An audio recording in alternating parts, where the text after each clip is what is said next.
Hello everybody, good evening. कैसे सभी? अच्छे हैं? चलिए, बहुत बढ़िया, आप अच्छे होना चाहिए। तो चलिए, आज की क्लास में मैं आपका स्वागत करता हूं। आज की क्लास हम लोग एक इंट्रोगेटिव स्ट्रक्चर के साथ शुरू करेंगे और वो इंट्रोगेटिव स्ट्रक्चर में हम डू या डस का यूज़ करते हैं और फिर हम लोग सब्जेक्ट लिखते हैं। फिर एक या तो हैव या हैज़ का यूज़ करेंगे। यदि हम डू यूज़ करेंगे तो प्लूरल सब्जेक्ट होगा और उनके साथ में हैव का यूज़ करेंगे। यदि हमको डज का यूज करना है तो यहाँ पर हमारा सिंगुलर सब्जेक्ट होगा, सपोज ही, और यहाँ पर फिर हैज का यूज होगा और आगे एक वर्ड यूज करना प्लस एनीथिंग। तो हम लोग बात कर रहे हैं, जैसे एक sentence, do you have plus anything, क्या तुम्हारे पास कुछ है? क्या तुम्हारे पास, और यहाँ पे लिखेंगे कुछ, और आगे हमारा खाली स्थान रहेगा जो सेंटेंस हम आगे बढ़ाएंगे। यहाँ पर प्लस लिख करके एनीथिंग लिख देंगे, देन हम लोग जो है सेंटेंस को आगे बढ़ाएंगे। जैसे सेंटेंस किस प्रकार से आएगा, मान लीजिए उन्होंने बोल दिया क्या तुम्हारे पास कुछ कहने को है, तो देखिए, do you have anything to say. Do you have anything to say, क्या आपके पास कुछ कहने को है। यहां पर हम लोग इसकी हिंदी लिखेंगे, क्या आपके पास कुछ कहने को है। तो हम लोग क्या बोलेंगे, do you have anything to say. समझ में आ रही बात क्या? हम सेंटेंस लिखेंगे, क्या तुम्हारे पास कुछ खाने को है। ये सेंटेंस हम लोग बात करते हैं, ठीक है। क्या तुम्हारे पास कुछ खाने को है। तो इंग्लिश किस प्रकार से बनाएंगे आप लोग, बनाइए आप लोग, चल बनाइए भैया, लक्ष्य बनाओ।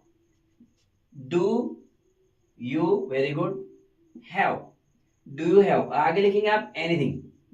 Do you have anything to eat, यहां पर वर्ब लगा देंगे, do you have anything to eat. समझ में आ रही बात क्या? अब मान लीजिए हम लोगों को सिंगुलर सब्जेक्ट साइड जाना है, तो यूं बोलेंगे, क्या उसके पास कुछ काम है या कुछ करने को है। तो देखिए, क्या उसके पास कुछ करने को है। तो सेंटेंस की इंग्लिश किस किस प्रकार बनाएंगे आप, डज ही, फिर यहां पर सब्जेक्ट ही है तो हैज लगाएंगे हैव के प्लेस पर। Does he has anything, does he has anything to do,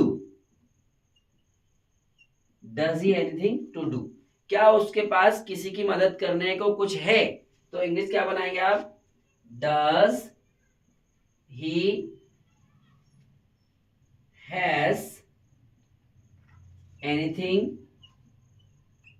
to help anyone, help anyone, किसी की मदद करने के लिए कुछ है। इस प्रकार से, क्या आपके पास मेरे मदद करने के लिए कुछ है। Do you anything, do you have, do you have anything to help me, क्या आपके पास मेरी मदद करने के लिए कुछ है। Do you have anything to help me, understand. क्या आपकी दुकान पर मेरे लिए कुछ सामान है।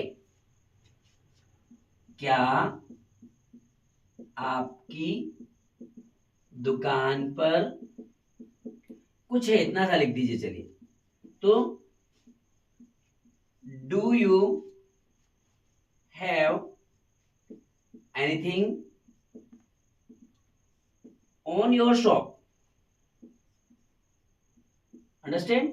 मैं समझता हूं बात समझ में आ रही होगी आपको। बहुत इजी सेंटेंसेस हम लोग पढ़ रहे हैं, आपको डू यू हैव या does he have, does he has का यूज करना है। क्लियर? हम लोग वेरी सिंपल स्ट्रक्चर पढ़ रहे हैं, ठीक है। आप कुछ भी मत करिए, सिंपली बस ये लगाना है इंट्रोगेटिव सेंटेंस। या आपको ऐसा लगता है कि हमको डज लगाने के बाद में हैज सेंटेंस बनाने में थोड़ी बहुत भी दिक्कत जा रही है तो आप डू यू हैव से बनाने की प्रैक्टिस करिए, सेंटेंस बनाइए, सेंटेंस को बोलने की प्रैक्टिस करिए। All the sentences are very easy, we can make easily in and we can speak English easily because of अब हम लोगों ने थोड़ा सा ट्रैक पकड़ लिया है, हम लोग थोड़ा सा अपने आप को आगे लेकर के जा रहे हैं और आपको कॉन्फिडेंस लेवल भी आ गया होगा, आप लोग इंग्लिश बोलने लगे हैं। आप लोग इंग्लिश बोलिए, ये स्ट्रक्चर की आप फेयर कॉपी बनाते चलिए, नोट्स तैयार करते चलिए और डेली आपको 2 सेंटेंस, 4 सेंटेंस, 5 सेंटेंस और कांच के सामने खड़े होकर के अपने आप से बात करना है। Yes I can do it, yes I can do it, क्योंकि हमने कैन भी पढ़ा है, हैज हैव भी पढ़ा है, डू डज भी पढ़ा है, हम लोगों ने सारी चीजें पढ़ी है। इंट्रोगेटिव स्टेटमेंट क्या होता है ये हमने पढ़ा है। तो आप अपने आप से बात करिए और इस प्रकार के सेंटेंसेस आपके माइंड में आते हैं तो आपको उनकी इंग्लिश बनाना है। और यदि आप किसी भी प्रकार की प्रॉब्लम फेस करते हैं, any type of difficulty, you have to comment on a comment section, understand. And यदि क्लास आपको अच्छी लगती है तो लाइक शेयर सब्सक्राइब करें, बने रहे मेरे साथ, तब तक के लिए आपको ऑल द बेस्ट।